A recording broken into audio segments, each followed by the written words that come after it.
નમસ્કાર વિદ્યાર્થી મિત્રો, હું દિલીપભાઈ ચાવડા આપ સર્વેનું રસાયણ વિજ્ઞાનની વિડિયો લેક્ચર સિરીઝમાં ફરી એકવાર હાર્દિક સ્વાગત કરું છું. આપણે આ જે ચેપ્ટર છે બરાબર છે પૃષ્ઠ રસાયણ વિજ્ઞાન, એમાં ઘણા બધા મુદ્દાઓ છે અને નવા શબ્દોથી પરિચિત થયા.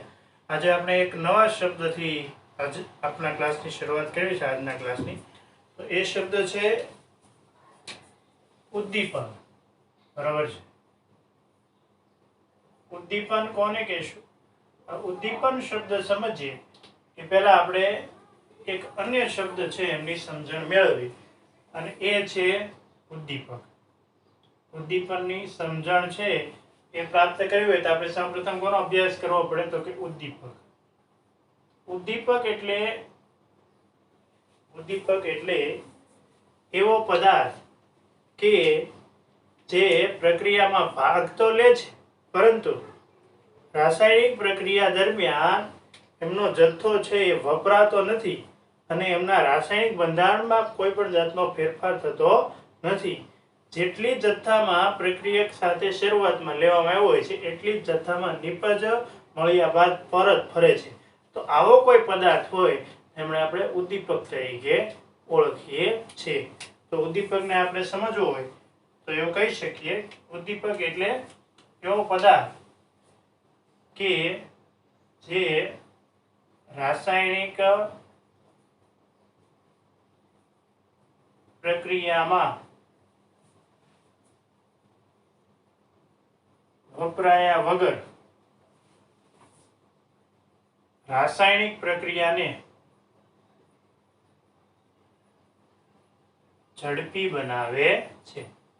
ઉદ્દીપકનું મુખ્ય કાર્ય છે રાસાયણિક પ્રક્રિયાને ઝડપી બનાવવાનું, પણ એ પ્રક્રિયા દરમિયાન છે એ પ્રક્રિયામાં ભાગ તો લે છે, તેમ છતાં પ્રક્રિયામાં એમનો જથ્થો છે એ વપરાતો નથી. મતલબ કે એમના જથ્થામાં કોઈ વધારો કે ઘટાડો નોંધવામાં આવતો નથી. એટલે કે પ્રક્રિયામાં તેનું દળ છે એ વપરાતું નથી. ઉપરાંત રાસાયણિક પ્રક્રિયા દરમિયાન તેમના સંગઠનમાં કોઈ ફેરફાર જોવા મળતો નથી.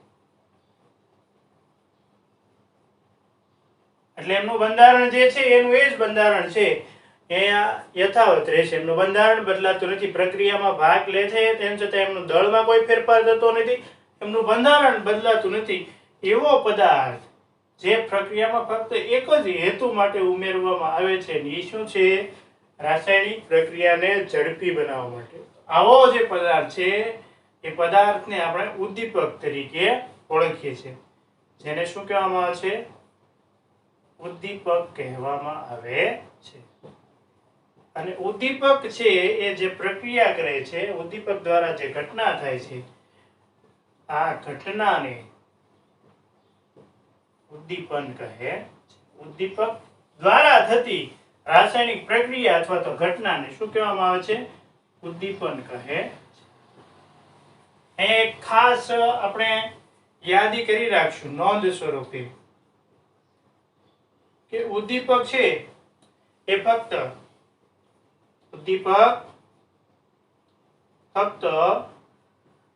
રાસાયણિક પ્રક્રિયાના વેગને વધારે છે.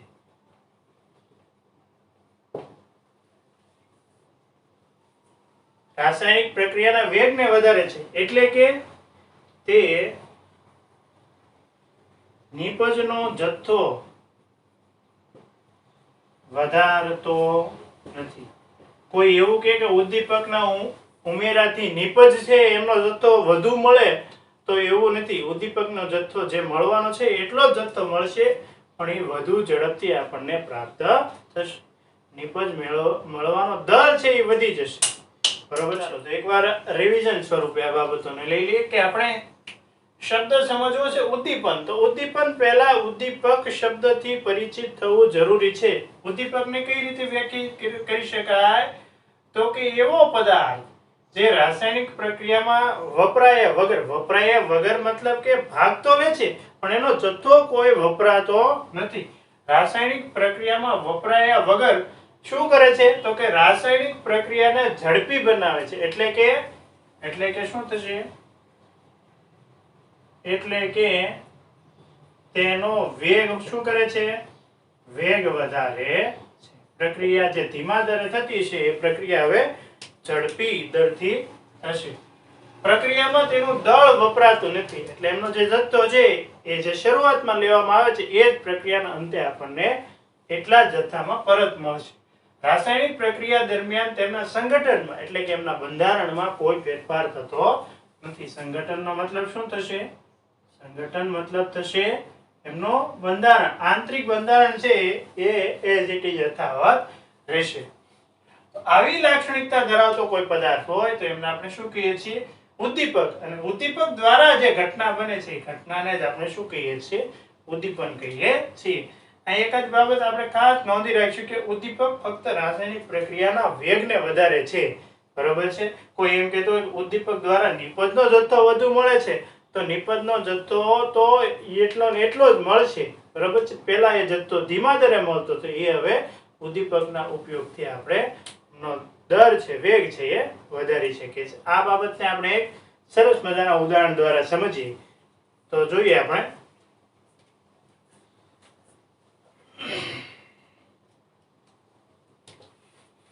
સૌપ્રથમ ઉદ્દીપક વિશેની રજૂઆત છે એ બર્જેલિયસ નામના વૈજ્ઞાનિકે 1835 માં નોંધી હતી. ખાસ યાદ રાખશું, બર્જેલિયસ નામના વૈજ્ઞાનિકે આમની રજૂઆત છે એમણે 1835 માં છે એ રજૂ કરી હતી. એમણે એક ઉદાહરણથી આ વાત સમજાવવાનો કર્યો. પ્રાયોગિક રીતે એમણે આ વાત છે એ નોંધી કે પોટેશિયમ ક્લોરેટ KClO3 છે બરોબર છે એમના વિઘટનની પ્રક્રિયા,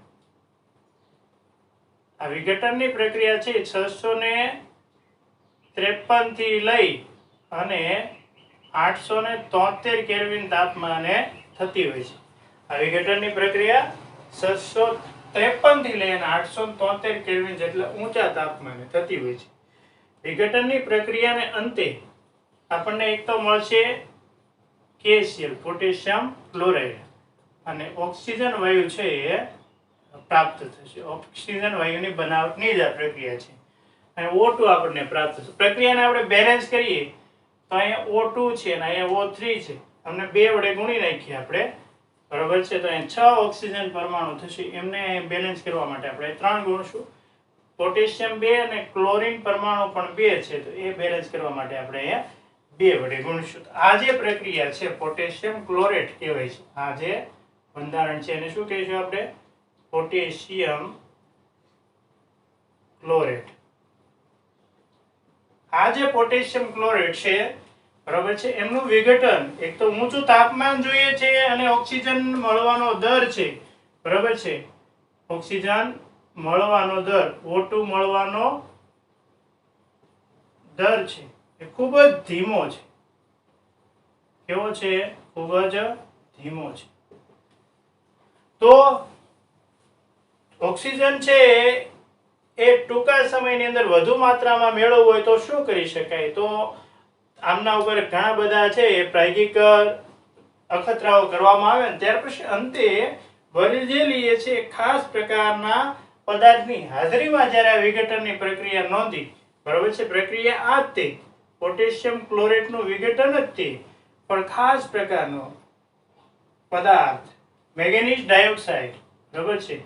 આ મેંગેનીઝ ડાયોક્સાઇડની હાજરીમાં જ્યારે પ્રક્રિયા કરવામાં આવી ત્યારે એ 653 કરતાંય તે નીચા તાપમાને 653 થી પણ નીચા તાપમાને આ પ્રક્રિયા છે એ વિઘટન પામતી. એટલું બધું ઊંચું તાપમાનની જરૂરિયાત નથી બરાબર છે.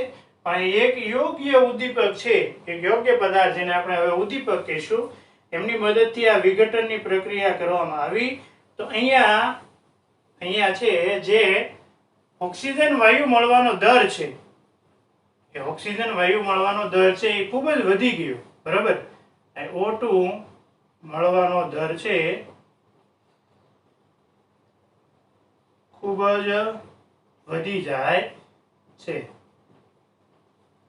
તો આ પ્રક્રિયાને અનુરૂપ એવો આ પદાર્થ છે જે આ પ્રક્રિયા પહેલા ધીમી થતી હતી એ હવે યોગ્ય ઉદ્દીપકની હાજરીમાં પ્રક્રિયા કેવી બને છે? ઝડપી. અને તમે વધુ ઝડપથી એટલે કે વધુ વેગથી ઓક્સિજન વાયુ છે એ અહીંયા મેળવી શકો છો. તો અહીંયા એક બાબત એ પણ આપણે નોંધવી જરૂરી છે કે દરેક પ્રક્રિયા માટે એક જ પ્રકારનો ઉદ્દીપક યોગ્ય રહેતો નથી, અથવા તો કોઈ એક જ ઉદ્દીપક છે એ દરેક પ્રક્રિયાનો વેગ વધારી શકતો નથી. યોગ્ય ઉદ્દીપક છે એ એમને અનુરૂપ પ્રક્રિયા છે એની સાથે પ્રક્રિયામાં ભાગ લેશે તો એ પ્રક્રિયાને અંતે પ્રક્રિયાનો વેગ વધશે અને જરૂરી નિપજ છે એ તમને વધારે વેગથી પ્રાપ્ત થશે. તો દરેક પ્રક્રિયા માટે દરેક ઉદ્દીપક યોગ્ય નથી અને કોઈ એક ઉદ્દીપક દ્વારા દરેક પ્રક્રિયા ઝડપી બનાવી શકાતી નથી. બંને વસ્તુ છે એમની સાથે બંધ બેસતું થવું જોઈએ. પ્રક્રિયા અને ઉદ્દીપક બંને એકબીજાને અનુરૂપ હશે તો જ પ્રક્રિયા છે એ ઝડપી બનશે અને રાસાયણિક પ્રક્રિયાનો વેગ વધારી શકાશે. ચાલો, તો આપણે બે શબ્દોની સમજણ મેળવવા માંગતા હતા. એક શબ્દ છે પ્રવર્ધક. એક શબ્દ શું રહેશે? પ્રવર્ધક. અને બીજો શબ્દ રહેશે વિષ, અથવા તો ઘણીવાર એમને ઉદ્દીપકીય વિષ પણ કહેવામાં આવે છે. બંને શબ્દની સમજણ મેળવી તો પ્રવર્ધકો કોને કહેવાય આપણે અહીંયા વાત કરીએ તો પ્રવર્ધકો એટલે એવા પદાર્થો છે કે જે ઉદ્દીપક સાથે છે એ પ્રક્રિયાને ખૂબ જ વધુ ઝડપથી બનાવવાનો પ્રયત્ન કરશે. એટલે આપણે એને વ્યાખ્યા સ્વરૂપે સમજીએ તો જે પદાર્થો ઉદ્દીપકની સક્રિયતા, કોની સક્રિયતા સાહેબ? ખાસ ધ્યાન રાખજો, ઉદ્દીપક તો જોઈએ જ તે, પણ એની સાથે એવા પદાર્થો જે ઉદ્દીપકની સક્રિયતામાં શું કરે છે? ઉદ્દીપકની સક્રિયતામાં વધારો કરે છે. જે પદાર્થો ઉદ્દીપકની સક્રિયતામાં એટલે કે ઉદ્દીપક જે સક્રિયતા ધરાવતો હોય એના કરતા સક્રિયતામાં વધારો થશે આ પદાર્થની હાજરીમાં. તો જે પદાર્થો ઉદ્દીપકની સક્રિયતામાં વધારો કરે છે એ પદાર્થોને આપણે શું કહેશું? પ્રવર્ધકો કહેશું. એમને શું કહેવામાં આવે છે? પ્રવર્ધકો કહેવામાં આવે છે. દાખલા તરીકે આપણે જોઈએ તો આપણે સૌ જાણીએ છીએ કે એમોનિયા વાયુની બનાવટની હેબર વિધિ છે એમાં નાઇટ્રોજન અને હાઇડ્રોજન વાયુ છે એકબીજા સાથે પ્રક્રિયા કરી અને પ્રક્રિયાને અંતે એમોનિયા બનાવે છે. એમોનિયા વાયુ બનાવે છે. તો એમોનિયા વાયુમાં યોગ્ય ઉદ્દીપક આયર્ન હોય છે, બરાબર છે. યોગ્ય ઉદ્દીપક તરીકે કોનો ઉપયોગ કરે છે? આયર્ન અથવા તો એમના ભૂકાનો. પણ આ પ્રક્રિયા છે એમાં ઉદ્દીપકની સક્રિયતા જે છે એમના કરતા પણ એમાં વધારો કરીને પ્રક્રિયાને હજી વધુ ઝડપી બનાવી હોય તો ત્યાં પ્રવર્ધક તરીકે, સાહેબ યાદ રાખજો, પ્રવર્ધક તરીકે એક પદાર્થ ઉપયોગમાં લેવામાં આવે છે જેને કહેવામાં આવે છે મોલિબ્ડેનમ. મોલિબ્ડેનમ. તો મોલિબ્ડેનમ છે અહીંયા શેના તરીકે વર્તે? તો કે મોલિબ્ડેનમ છે અહીંયા પ્રવર્ધક તરીકે વર્તે છે. અહીંયા આયર્ન છે એ શેના તરીકે વધશે? તો કે આયર્ન છે અહીંયા ઉદ્દીપક તરીકે વધશે. ઉદ્દીપકની સક્રિયતા વધારનાર મોલિબ્ડેનમ છે એ શેના તરીકે વધશે? તો કે પ્રવર્ધક તરીકે વધશે. તો આ થઈ પ્રવર્ધકની વાત. હવે જે આપણે વાત સમજવા જઈ રહ્યા છીએ એ છે વિષ કોને કહેવું અથવા તો ઉદ્દીપકી વિષ કોને કહેવું. તો આનાથી તદ્દન વિરુદ્ધ વાત અહીંયા રજૂ કરવાની છે. આપણે શું લખ્યું? આપણે જે પદાર્થો ઉદ્દીપકની સક્રિયતા વધારવાને બદલે શું કરશે? વધારવાને બદલે ઘટાડશે, બરાબર છે. જે પદાર્થો ઉદ્દીપકની સક્રિયતા ઘટાડશે તેવા પદાર્થોને શું કહેવામાં આવે છે? વિષ કહેવામાં આવે છે, અથવા તો ઉદ્દીપકીય વિષ તરીકે આપણે એને ઓળખાવીશું. એ કોઈ પણ પ્રક્રિયાને ઝડપી બનાવવાને બદલે ધીમી બનાવવા તરફ પ્રક્રિયાને આગળ લઈ જતા હોય છે. તો એવા પદાર્થો પ્રક્રિયા માટે વિષ કહેતા ઝેર સાબિત થાય છે. વિષ એટલે આપણે બધા જાણીએ છીએ વિષ એટલે શું થાય? ઝેરી. તો એ પ્રક્રિયા માટે ઝેર સાબિત થયો એ પદાર્થો એટલે એને વિષ કહેવામાં આવે છે. તો જો ઉદ્દીપકની સક્રિયતા વધારે, ખાસ શબ્દ સમજજો, પ્રક્રિયાની સક્રિયતા વધારવા માટે ઉદ્દીપકને વધારે સક્રિય બનાવવો પડે. એટલે આ પ્રવર્ધક છે કોની સક્રિયતા વધારે છે? તો કે ઉદ્દીપકની સક્રિયતા વધારે, એમને પ્રવર્ધક કહેવામાં આવે છે. ઘટાડે એને શું કહેવામાં આવે છે? વિષ કહેવામાં આવશે. ઉદ્દીપકની સક્રિયતા જે પદાર્થો ઘટાડતા હોય છે એમને ઉદ્દીપકીય વિષ અથવા તો ખાલી વિષ તરીકે આપણે ઓળખીએ છીએ. ચાલો ત્યાર પછી આપણે ઉદ્દીપનના પ્રકારો વિશે વાત કરીશું. ઉદ્દીપનના કેટલા પ્રકાર? તો કે ઉદ્દીપનના પ્રકારો છે એ 2 છે. કેટલા પ્રકારો છે? 2. એક સમાન ઉદ્દીપન, સમાન ઉદ્દીપન, અને બીજું છે એ છે વિસમાન ઉદ્દીપન. આપણે બંનેની સ્ટેપ બાય સ્ટેપ છે એ રજૂઆતો સમજશું, કારણ કે બોર્ડમાં એટલી બધી આપણી પાસે જગ્યા છે ને, તો એક પછી એક સમજતા રહીશું. સૌપ્રથમ બેઝિક ડિફરન્સ બંને વચ્ચેનો સમજી લઈએ. ઉદ્દીપન તો આપણે સમજ્યા કે જેમાં ઉદ્દીપકની હાજરીમાં પ્રક્રિયા થતી હોય એ ઉદ્દીપન પ્રક્રિયા કહેવાય. પણ સમાંગ ઉદ્દીપન ને વિસમાંગ ઉદ્દીપન કોને કહેશું? તો કે સમાંગમાં સમાન કલા હોય અને વિસમાંગની અંદર, સમાંગની અંદર સમાન કલા હોય, તો વિસમાંગની અંદર કલા કેવી છે? જુદી જુદી. તમે કહેશો સાહેબ કલા, કલા એટલે અવસ્થા, અવસ્થા એટલે કે ભૌતિક અવસ્થા. ભૌતિક અવસ્થાઓ આપણે કેટલી જાણીએ છીએ? ઘન, પ્રવાહી અને વાયુ. અને અહીંયા પ્રવાહી અને જલીય અવસ્થા બંને સમાન લેવામાં આવે છે. એટલે જલીય અવસ્થા અને પ્રવાહી અવસ્થા બંને કેવી થશે? સમાન થશે. તો જો પ્રક્રિયક, નિપજ અને ઉદ્દીપક ની ભૌતિક અવસ્થા સમાન હોય તો એ સમાંગ ઉદ્દીપન થશે.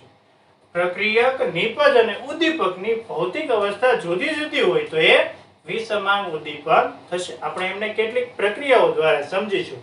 સૌપ્રથમ આપણે જે શબ્દની સમજણ મેળવવા જઈ રહ્યા છીએ એ છે સમાંગ ઉદ્દીપન કોને કહીશું. તો વ્યાખ્યામાં આપણે શું શીખ્યા? તો કે સમાંગ ઉદ્દીપનમાં શું થશે? તો કે પ્રક્રિયક, નિપજ અને ઉદ્દીપક ની કલા, કલા એટલે શું થશે? અવસ્થા સમાન હોય તો એ ઉદ્દીપન થશે સમાંગ ઉદ્દીપન થશે. સમાન હોય તો સમાંગ ઉદ્દીપન થશે. જો પ્રક્રિયક, નિપજ અને ઉદ્દીપક બધાની અવસ્થા ઘન તો ત્રણેયની ઘન, પ્રવાહી તો ત્રણેયની પ્રવાહી અને વાયુ તો ત્રણેયની વાયુ અવસ્થા હોય, બધાની અવસ્થા સમાન, તો એ સમાંગ ઉદ્દીપનનું ઉદાહરણ થશે. પહેલું ઉદાહરણ આપણે જોઈએ, બરાબર છે? સલ્ફર ડાયોક્સાઇડ માંથી સલ્ફર ટ્રાયોક્સાઇડ મેળવવાની લેડ ચેમ્બર વિધિમાં થતી કઈ પ્રક્રિયા? તો કે ઓક્સિડેશન પ્રક્રિયા. પહેલું ઉદાહરણ થશે. સલ્ફર ડાયોક્સાઇડ માંથી શું મેળવવું છે? Sulphur trioxide. અને એમના માટે લેડ ચેમ્બર છે એમની અંદર એક પ્રક્રિયા કરવામાં આવે છે જેને લેડ ચેમ્બર વિધિની અંદર થતી પ્રક્રિયા કહેશું. બરાબર? એ ઓક્સિડેશન પ્રક્રિયા થશે. કેમ ઓક્સિડેશન? તો કે ઓક્સિજનનો ઉમેરો થતો હોય. પ્રક્રિયા જોઈએ તો સલ્ફર ડાયોક્સાઇડ છે એ ઓક્સિજન વાયુ સાથે પ્રક્રિયા કરે તો શું બનાવશે? Sulphur trioxide. આ પ્રક્રિયા તો આપણને બેલેન્સ થતી જણાતી લાગતી નથી, તો અહીં 2 વડે ગુણીએ તો ઓક્સિજનની માત્રા કેટલી થઈ જશે? 2. તો આપણે આને 2 વડે ગુણીએ તો અહીંયા સલ્ફર 2, ઓક્સિજન 4 ને 2 6, ઓક્સિજન અહીંયા 6 ને સલ્ફર 2. આ જે પ્રક્રિયા છે એ પ્રક્રિયા કયા ઉદ્દીપકની હાજરીમાં થાય છે? તો કે નાઇટ્રિક ઓક્સાઇડ ઉદ્દીપકની હાજરીમાં થાય છે. અહીંયા ઓક્સિજન વાયુ સ્વરૂપે, સલ્ફર ડાયોક્સાઇડ વાયુ સ્વરૂપે અને નિપજમાં મળતું સલ્ફર ટ્રાયોક્સાઇડ પણ વાયુ સ્વરૂપે છે. દરેકની ભૌતિક અવસ્થા કેવી છે? વાયુ છે. મતલબ કે આ સમાંગ ઉદ્દીપનનું ઉદાહરણ થશે. બરાબર છે? ત્યાર પછી બીજું ઉદાહરણ આપણે જોઈએ તો મિથાઇલ એસિટેટ, મિથાઇલ એસિટેટનું બરોબર છે હાઇડ્રોક્લોરિક એસિડ માના H+ ઉદ્દીપક વડે થતું જળ વિભાજન. આ જે પ્રક્રિયા છે એ પણ કેવી પ્રક્રિયા થશે? સમાંગ ઉદ્દીપનની પ્રક્રિયા. મિથાઇલ એસિટેટને આપણે લખીએ તો કઈ રીતે લખી શકાશે? CH3COOCH3. આ એક્વા ફોર્મમાં હોય. આપણે એક વસ્તુ ખાસ યાદી કરી રાખશું, એક્વા ફોર્મ એટલે કે જલીય અવસ્થામાં અને લિક્વિડ ફોર્મ બંને સમાન અવસ્થા કહેવાય છે. એમનું જળ વિભાજનનો મતલબ શું થશે? પાણી સાથે પ્રક્રિયા, પાણી in the form of liquid. એ કોની? તો કે હાઇડ્રોક્લોરિક એસિડ છે બરોબર, એમની હાજરીમાં પ્રક્રિયા થશે. હાઇડ્રોક્લોરિક એસિડ બરોબર છે, એક્વા ફોર્મમાં હશે. પ્રક્રિયા થાય એટલે પ્રક્રિયાના અંતે એક પદાર્થ બનશે તો કે CH3COOH, જેમને આપણે એસિટિક એસિડ કહીએ છીએ. આ ઉપરાંત બરોબર છે, આ ઉપરાંત અહીંયા CH3 સાથે OH જોડાશે એટલે CH3OH બનશે. એ પણ કેવા ફોર્મમાં મળશે આપણને? Aqua form. તો અહીંયા કાં તો કોઈ પણ પદાર્થ છે એક્વા ફોર્મ એટલે જલીય અવસ્થામાં છે, કાં તો પ્રવાહી અવસ્થામાં છે. એટલે બધાની ભૌતિક અવસ્થા કેવી છે? સમાન છે. મતલબ કે આ પ્રક્રિયા છે સમાંગ ઉદ્દીપનનું ઉદાહરણ થશે. આવું જ એક ઉદાહરણ ત્રીજું મારા ધ્યાનમાં આવે છે, એ છે સુક્રોઝ. સુક્રોઝનું સલ્ફ્યુરિક એસિડ માના H+ ઉદ્દીપક વડે થતું જળ વિભાજન. આ જે પ્રક્રિયા છે એ પણ સમાંગ ઉદ્દીપનનું ઉદાહરણ થશે. કઈ રીતે? તો કે સુક્રોઝ એટલે C⁻H22O11. એમનું જળ વિભાજનનો મતલબ શું? તો કે પાણી સાથે પ્રક્રિયા. આ જે સુક્રોઝ છે એ કેવા ફોર્મમાં હશે? એક્વા ફોર્મમાં હશે. આ બધાના નામ લખવા હોય તો આનું નામ થશે મિથાઇલ, મિથાઇલ એસિટેટ. આ છે એ એસિટિક એસિડ કહેવાશે. આને તમે જાણો છો શું કહેવાશે? આમને મિથેનોલ બરાબર છે. મિથાઇલ એસિટેટ અથવા તો મિથાઇલ ઇથેનોએટ પણ કહેવામાં આવે છે. આ એસિટિક એસિડ અને મિથેનોલ જળ વિભાજનના અંતે મળશે. આ જે પદાર્થ છે એમને આપણે સુક્રોઝ તરીકે ઓળખીએ છીએ. સુક્રોઝ પાણીની હાજરીમાં બરાબર છે સલ્ફ્યુરિક એસિડ પદાર્થ જે અહીંયા ઉદ્દીપક તરીકે ઉપયોગમાં લેવાય છે, એમની હાજરીમાં જળ વિભાજન થશે તો ગ્લુકોઝ અને ફ્રુક્ટોઝ મળશે. શું મળશે? ગ્લુકોઝ અને ફ્રુક્ટોઝ.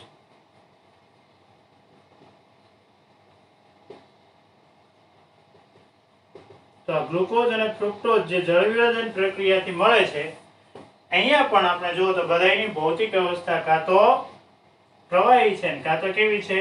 જલીય છે. મતલબ કે આ પ્રક્રિયા પણ સમાંગ ઉદ્દીપનનું ઉદાહરણ થશે. તો સમાંગ ઉદ્દીપન સમજવું હોય તો કઈ રીતે સમજી શકાય? પ્રક્રિયક છે, નિપજ છે અને ઉદ્દીપક છે, એમની ભૌતિક અવસ્થા સમાન, તો સમાંગ ઉદ્દીપન કહેવાય. અહીંયા આપણે લેડ ચેમ્બર વિધિમાં સલ્ફર ડાયોક્સાઇડનું ઓક્સિડેશન થઈ સલ્ફર ટ્રાઇઓક્સાઇડ મળે છે. એ પ્રક્રિયા નાઇટ્રિક ઓક્સાઇડની હાજરીમાં થાય છે. અહીંયા દરેક પ્રક્રિયક, નિપજ અને ઉદ્દીપક એ વાયુ સ્વરૂપમાં દરેક હોવાને કારણે એક જ ભૌતિક અવસ્થા ધરાવે છે, માટે સમાંગ ઉદ્દીપનનું ઉદાહરણ થશે. ત્યાર પછી મિથાઇલ એસિટેટનો હાઇડ્રોક્લોરિક એસિડ માના H+ ઉદ્દીપકની હાજરીમાં જળ વિભાજનની પ્રક્રિયા છે એ પણ છે સમાંગ ઉદ્દીપનનું ઉદાહરણ થશે. તમે જોઈ શકો છો મિથાઇલ એસિટેટ છે એ જલીય અવસ્થામાં છે, જે પાણી સાથે પ્રક્રિયા કરશે, લિક્વિડ અવસ્થામાં રહેલા પાણી સાથે.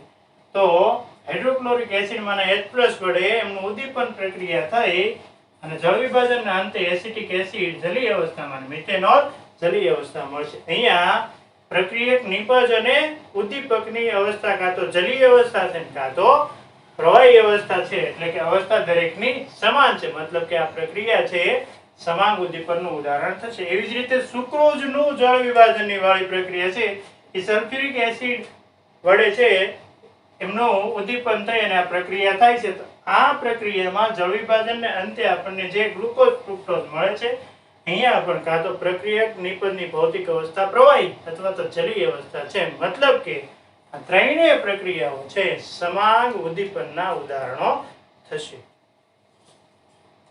ચાલો બીજો પ્રકાર વિશે જોઈએ તો છે બીજો પ્રકાર છે ઉદ્દીપનનો, એ છે વિષમાંગ ઉદ્દીપન. અને વિષમાંગ ઉદ્દીપન છે એમાં શું થતું હશે તો કે વિષમાંગ ઉદ્દીપનની અંદર પ્રક્રિયક, નિપજ અને ઉદ્દીપક આ બધાયની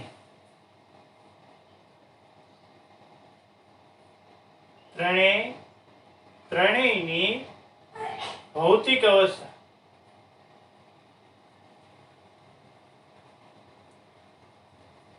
જુદી હોય તો એ કોનું ઉદાહરણ થશે? વિષમાંગ ઉદ્દીપનનું ઉદાહરણ થશે. પ્રક્રિયક, નિપજ, ઉદ્દીપક ત્રણેયની ભૌતિક અવસ્થા જુદી તો એ વિષમાંગ ઉદ્દીપનનું ઉદાહરણ થશે. એ દરેક એટલે કે ત્રણેય ઘન, એક પ્રવાહી, એક વાયુ સ્વરૂપમાં હોવો જોઈએ એવું જરૂરી નથી, પણ દરેકની ભૌતિક અવસ્થા સમાન ન હોય તો કોઈ એકની ભૌતિક અવસ્થા જુદી હોય ત્યારે પણ એ કોનું ઉદાહરણ થઈ પડશે?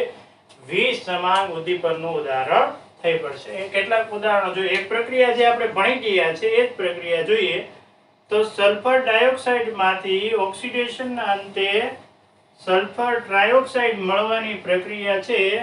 એમાં પ્રક્રિયક, નિપજ દરેક વાયુ અવસ્થામાં છે, પરંતુ લેડ ચેમ્બર વિધિમાં આપણે નાઇટ્રિક ઓક્સાઇડ ઉદ્દીપકની હાજરીમાં પ્રક્રિયા કરતા હતા. એમની બદલે જો પ્લેટિનમની સપાટી, પ્લેટિનમ ગોજ, પ્લેટિનમને શું કહેશું અહીંયા? પ્લેટિનમ ગોજ, એમની સપાટી ઉપર આ પ્રક્રિયા થશે તો અહીંયા પ્રક્રિયક અને નિપજ વાયુ સ્વરૂપમાં છે.